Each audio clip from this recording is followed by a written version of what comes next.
Today is a solution day at the conference, and transparency is key if the world is to achieve the climate goals and solutions. And to learn more about this topic, I'm glad to have here with me at the studio Racquel Moses, CEO of the Caribbean Climate Smart Accelerator. Welcome, Racquel, to COP TV. Thank you so much for having me. A lot of key concepts discussed here at the COP, from reducing emission, adapting to climate change, and too many other topics.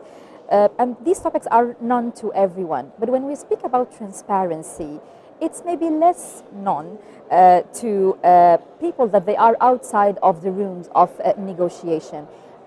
Why transparency is significant?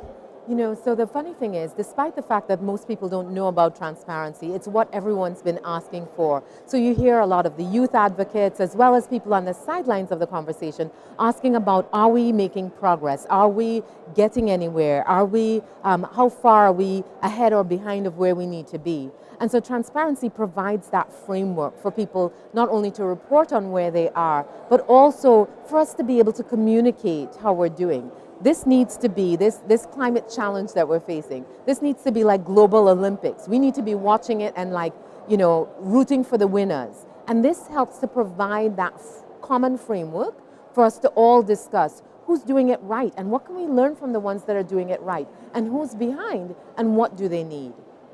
Well, to break this down, can you give us an example about what does it mean transparency in climate commitments? So the transparency refers to how we're reporting on what's actually being done and how are we framing the progress against maybe the nationally determined contributions. For us in the region, it is about looking at how are we progressing against the goals that we've set and where are the gaps in terms of that progress and what do we need to close those gaps. So for example, many countries have made commitments towards decarbonizing their renewable, moving towards renewable energy. And so how do we know how far they've come? And what's the common way that we report on those kinds of things so that there's a common understanding? And when countries are behind, or even in the private sector, when we're behind, how do we know what is the thing that will help us to close that gap? So it's really great for us to think about this. This is an opportunity that we can all, this is a race that we either all win together or we all lose together. So we need to figure out if somebody is struggling or stumbling, how do we help them to get to the goal? Well, at one of events here at the COP, you mentioned transparency is a carrot, not a stick. Can you explain what do you mean by that? Definitely. So I think a lot of people think about reporting on transparency as a means to being punished, for not making enough progress. But we all know that none of us are making sufficient progress. But it's really an opportunity to get support to make more progress. But it's also a way to celebrate the little wins that we're achieving along the way. So it's really easy to think about, okay, well, we're not achieving all of the goals that we've set. Oh, well, it's gloom and doom. It's an opportunity for hope and optimism to say, okay, here are some areas where we are doing really well. What can we learn from that that we can apply to the areas where we aren't making as much progress? So it really is to answer the question of how do we keep people engaged? How do we get them excited? How do we get them fired up? And how do we bring everybody along on this journey towards the achieving of the goals that we've set?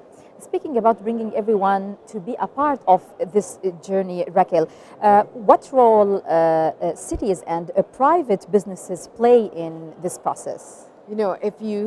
If I tell you honestly, I think they play an even bigger role than the national governments, because the cities have far more control and they're more engaged with their citizens. And we're seeing so much happening at the mayoral level, we're seeing so much happening at the city level, we're seeing so much happening at the community level, and we need to applaud those wins, because it's easy for sort of the national government to say, well, this is what we intend to do, but how do they implement? They implement through all of the various things that make up the national objective, and so we have to be able to recognize how the part that plays, and for civil society and for businesses.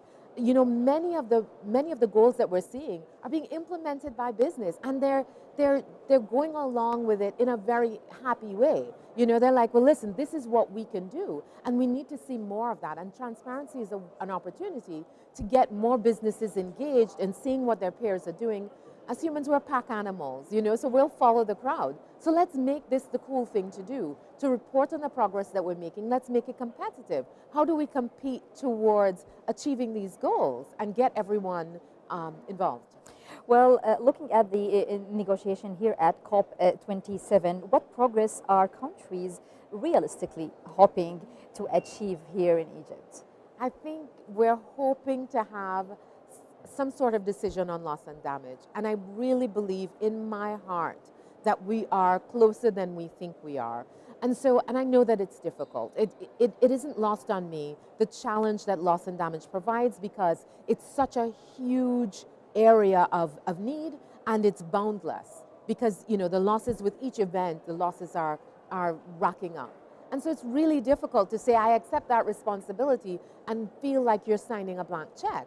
But there's also a moral imperative to saying, I understand that the carbon in the atmosphere that's causing so much of this damage has wealth associated with it that is historical, that the developing world, the global north has. And so can we find a way of finding some middle ground, whether it is using insurance tools, whether it is seeding this fund, whether it is tying your performance on loss and damage to your carbon mitigation, so that there's both, that push and pull, in that the more that you do on mitigation, the less that you're likely to have to spend on loss and damage.